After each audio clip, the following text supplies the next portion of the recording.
হয়তো হিজবুত তাওহীদ জিরো হবে অথবা হিরো হবে, হয়তোবা জিরো হবে অথবা হিরো হবে। যদি সম্মেলন থেকে কোনো রেজাল্ট আমরা অর্জন করতে না পারি, তাহলে এই সম্মেলন মনে করবেন পুরা হিজবুত তাওহীদের পক্ষে চলে গেছে, সে ফেমাস হয়ে যাবে। আন্তর্জাতিক ইসলামের দুশ্মনেরা তাকে লুপে নিবে, তাকে ইসলামের বিরুদ্ধে কাজে লাগাবে, ইসলামের বিরুদ্ধে যত প্রকার ষড়যন্ত্র আছে তার মাধ্যমে করাবে।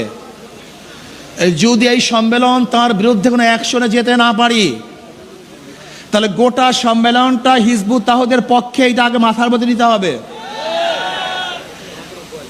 আর যদি হিজবুত তাওহীদের বিরুদ্ধে কোনো অ্যাকশনে যেতে পারি, হিজবুত তাওহীদকে বন্ধ করতে পারি, ওর মুখোশ উন্মোচন করতে পারি, সরকারকে মেসেজ দিতে পারি যে অবশ্যই হিজবুত তাওহীদকে বন্ধ করতে হবে,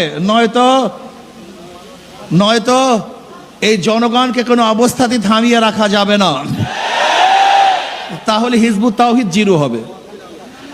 আমি মনে করি আমাদের ওলামায়ে কেরামরা বাতিলের বিরুদ্ধে বারবার আন্দোলন করেছে, কিন্তু সাকসেসের ধারাটা আমাদের ফান্ডে খুবই কম। কাদিয়ানীদের বিরুদ্ধে দীর্ঘদিন পর্যন্ত আন্দোলন করেছে, কিন্তু নিষিদ্ধ করতে পারিনি।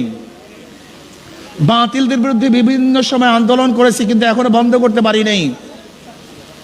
কবর পূজারী, মাজার পূজারীর বিরুদ্ধে হাজারো আন্দোলন করেছি, কিন্তু এখনো বন্ধ। এর কারণটা কি একদিন চিন্তা করেছেন? এখানে যেই লোক আসি, এই লোকেরা আজকে স্টেজে যে ওলামায়ে কেরাম আছেন এবং আমরা যারা উপস্থিত আছি, আমরা সরকারের কাছে কোনো দাবি করবো আর সরকার মানবে না, এটা হতে পারে না, এটা বাংলাদেশে হতে পারে না।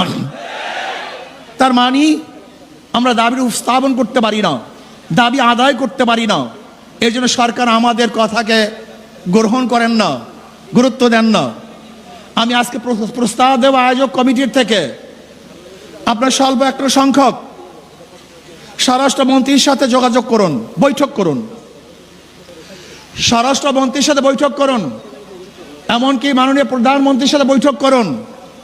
হিজবুত তাওহীদকে আমরা কেন বন্ধ করতে চাই এটা তাদেরকে বলেন, বুঝান। যদি আপনারা তাদেরকে বুঝান, আমি মনে করি অবশ্যই বুঝতে বাধ্য হবে। যদি তারা সোজা আঙ্গুলে না বুঝে, তারা বাঁকা করে আঙ্গুল তাদেরকে বুঝাবো ইনশাআল্লাহ আমরা।